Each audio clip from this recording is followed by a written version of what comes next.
Hello and welcome to my YouTube channel RPN Sharma. Myself Nitin Kumar. Hello friends, हम कर रहे थे RCC के एक बहुत ही इंपॉर्टेंट चैप्टर जिसका नाम था लिमिट स्टेट मेथड। तो इसके हमने 21 पार्ट कंप्लीट कर लिए थे। आज हम करेंगे इसका 22nd पार्ट करेंगे। तो इसमें हमारे पास टॉपिक है design of doubly reinforced rectangular section. ठीक है, तो डबली रीइंफोर्स्ड रेक्टेंगुलर सेक्शन का हमने इसमें डिजाइन करना है। वो हम कैसे करेंगे उसके हम स्टेप देख लेते हैं। फर्स्ट हमारे पास है डबली रीइंफोर्स्ड सेक्शन में be design by assuming it to be consisting of two beams. ठीक है, तो इसको हम डिजाइन करते हैं, हम इसको मान लेते हैं कि ये दो बीम से कंसिस्ट हुआ है। ठीक है, दो बीम से बना है, that means A and B. ठीक है, तो इसकी मैं डायग्राम यहाँ पे बना लेता हूँ सबसे पहले, उसके बाद आपको समझ आ जाएगा कि हम इसको सॉल्व कैसे करना है। तो ये मैं एक क्रॉस सेक्शन बना लेता हूँ, रेक्टेंगुलर क्रॉस सेक्शन बीम का। ये मैं यहाँ पे इसका न्यूट्रल एक्सिस बना लेता हूँ और यहाँ पे मैं रिइंफोर्समेंट प्रोवाइड करता हूँ टेंशन साइड में। तो यहाँ पे मैंने बार प्रोवाइड कर लिए और ये इसके बार्स का सेंटर है। और उसके बाद सेंटर टू यहाँ से लेकर यहाँ तक का जो डिस्टेंस है इसको हम डी बोलते हैं। और ये वाला जो हम यहाँ पे कंप्रेशन में भी दो बार्स प्रोवाइड कर लेते हैं। तो यहाँ पे दो बार खाली दिखाने के लिए है, 4-5 बार जितने मर्जी हम उतने प्रोवाइड कर सकते हैं इसमें। तो यहाँ से लेके यहाँ तक का जो डिस्टेंस है वो हमारे पास है डी डैश। ये आ गया हमारे पास डी डैश। और ये जो है विड्थ है B, width of the cross section. ठीक है, और ये हम अगर बात करें तो ये है area of steel in tension और यहाँ पे area of steel in compression. ठीक है, और ये यहाँ से लेके यहाँ तक का डिस्टेंस जो है वो है एक्स यू। ठीक है, ये हमने पहले ही देखा था। और इसको हम दो पार्ट में डिवाइड करते हैं। इसके हम दो मान लेते हैं कि इसको हमने दो टुकड़ों में कन्वर्ट कर लिया, अज्यूम करते हैं खाली ऐसे मतलब दो टुकड़ों में इसको डिवाइड नहीं करते, अज्यूम करते हैं। तो ये विड्थ है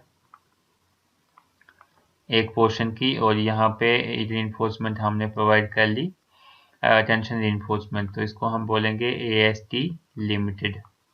ठीक है, ये आ गया हमारे पास बीम ए।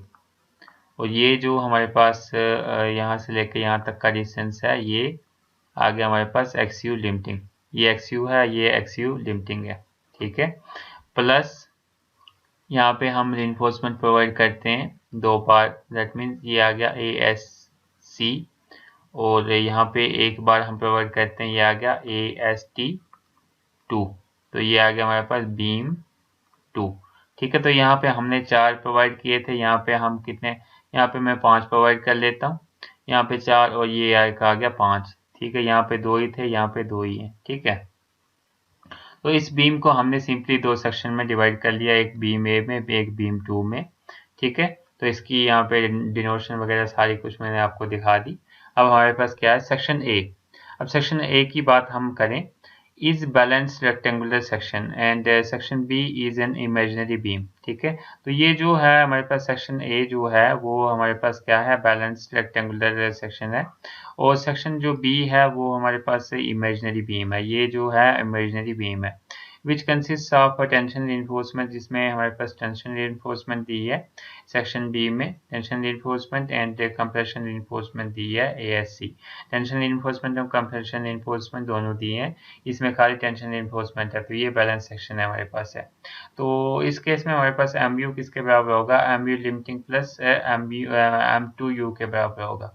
ठीक है, इस केस में हमारे पास जो MU होगा वो MU लिमिटिंग प्लस M2U के बराबर होगा। तो इसको हम A मान लेते हैं इक्वेशन को। ठीक है, MU लिमिटिंग क्या है, limiting moment of resistance of singly reinforced balance section. ठीक है, तो MU लिमिटिंग आ गया हमारे पास लिमिटिंग मोमेंट ऑफ रेजिस्टेंस किसके लिए, सिंगली रिइंफोर्स्ड बैलेंस सेक्शन के लिए। तो ये सिंगली रिइंफोर्स्ड बैलेंस सेक्शन बन रहा है हमारे पास। ठीक है, और M2U हमारे पास आ गया moment resisted by beam B. Moment कितनी रेसिस्ट कर रहा है बीम बी, वो है हमारे पास M2U। ठीक है, आई होप ये लेक्चर आपको समझ में आ रहा होगा, आगे हम देखेंगे इसके आगे।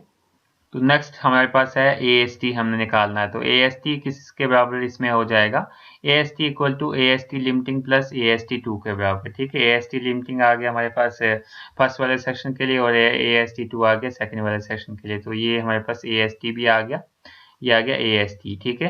तो AST2 जो AST2 होगा हमारे पास इक्वल टू किसके बराबर होगा, M2U divided by 0.87 F of Y D minus D dash, ठीक है। ये फार्मूला है इक्वल टू, इसको जब हम करेंगे MU minus MU limiting, MU2 किसके बराबर है, MU minus MU limiting divided by same हम यहाँ पे लिखेंगे MU2 की वैल्यू हमारे पास यहाँ पे MU माइनस MU लिमिटिंग, ठीक है। और हमारे पास AST लिमिटिंग जो है ये क्या है, limiting area of enforcement for the balance rectangular section, ठीक है। और ASC area of steel in compression, अब हमने कंप्रेशन की भी बात करनी है तो ये इसका फार्मूला है, area of steel in compression equal to MU minus MU limiting divided by F of SC minus F of CC D minus D dash. तो यहाँ पे चेंजिंग कहाँ पे आ रही है, यहाँ पे इसमें 0.87 एफ ऑफ वाई था, इसमें F of SC minus F of CC है, बाकी जो वैल्यूज हैं बाकी सारी सेम है इसके जैसी, ठीक है। Okay, however as per the IS code अगर हम बात करें तो जो AST की वैल्यू हमारे पास है वो होती है equal to AST limiting plus AST2, that means ये वाली वैल्यू सेम जो B वाली वैल्यू है, ठीक है। और AFSC की हमारे पास वैल्यू किसके बराबर होती है, MU minus MU limiting into divided by F of SC D minus D dash. तो यहाँ पे एफ ऑफ CC नहीं है, एफ ऑफ SC है, ठीक है। Note that f of cc has been neglected in the comparison to f of sc। तो इसमें f of cc neglect हो रहा है इसमें IS कोड के अकॉर्डिंग, ठीक है। AST limiting equal to limiting reinforcement for the balanced rectangular section, और AFST की अगर हमने वैल्यू निकालनी है वो किसके बराबर है,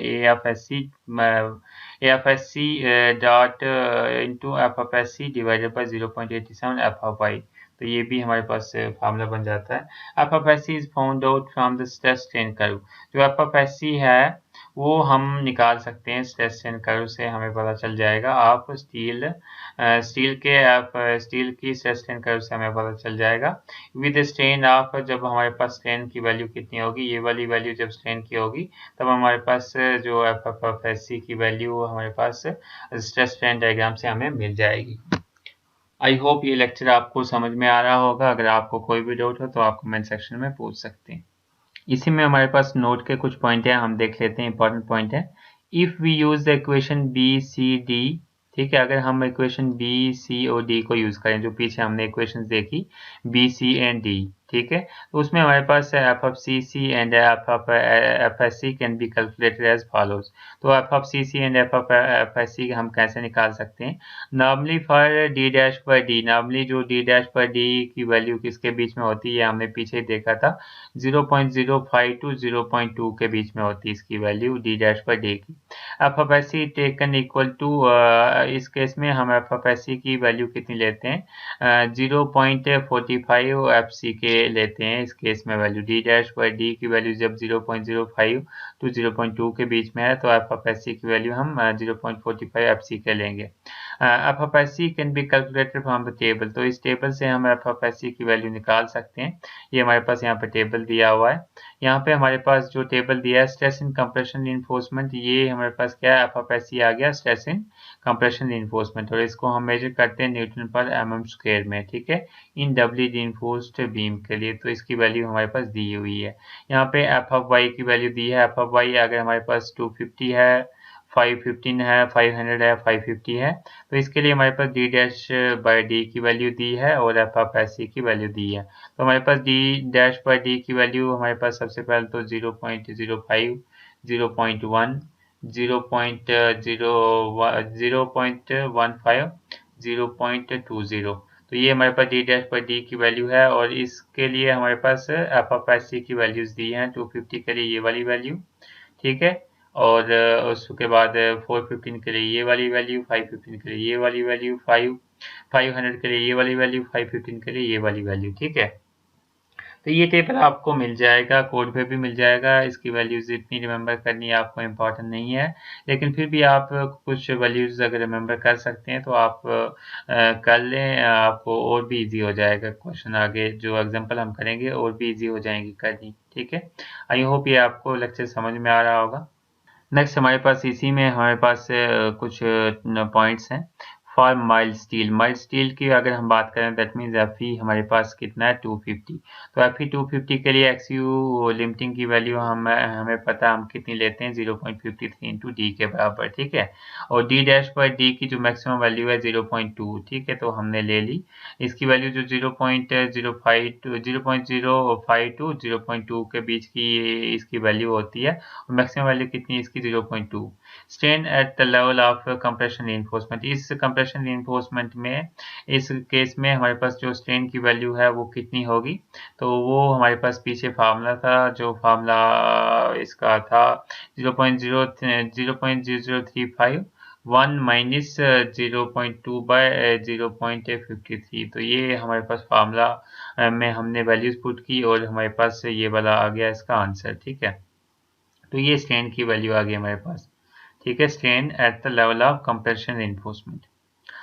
देन इसी में पॉइंट हमारे पास है design stress in mild steel for strain of 0.00109 and above, that is up to the failure is 217.5 newton per mm square, ठीक है।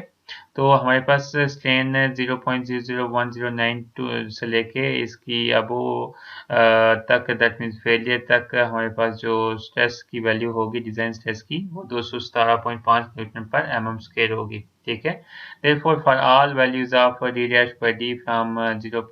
इतना the stress FFSC will be taken as FFSC को हम कितना लेंगे 217 न्यूटन पर mm स्क्वायर लेंगे।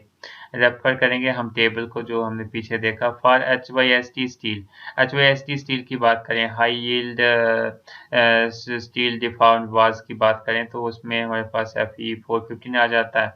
415 में हम XU लिमिटिंग की वैल्यू कितनी लेते हैं 0.48 D लेते हैं, और जो हम D डैश पर D की वैल्यू इसमें हमारे पास कितनी हो जाएगी 0.05 D डैश पर D की value. Strain at level of compression stress, तो जो स्ट्रेन की वैल्यू होगी इस कंप्रेशन स्ट्रेस में, तो ये फार्मूले में हम वैल्यूज पुट कर देंगे तो हमारे पास वैल्यू आ जाएगी 0.003135। Stress in compression steel for this value of strain is 355। तो इसमें हमारे पास जो स्ट्रेस की वैल्यू होगी कंप्रेशन स्टील में वो कितनी होगी 355, ठीक है। For intermediate value of d dash by d the next higher value may be used for finding out FFSC, ठीक है। आई होप ये वाला लेक्चर भी आपको समझ में आया होगा। तो आपको करना क्या है कि आपको सभी लेक्चर जो है स्टार्टिंग से देखने हैं ताकि आपको सभी चीज़ें समझ में आ सकें। और भी हम आगे चीज़ें करेंगे। और आप अगर आपको चैनल वीडियो अच्छी लग रही है तो चैनल को लाइक एंड सब्सक्राइब करना ना भूलें। Thank you. If you like the videos then like, comment, share and subscribe my YouTube channel.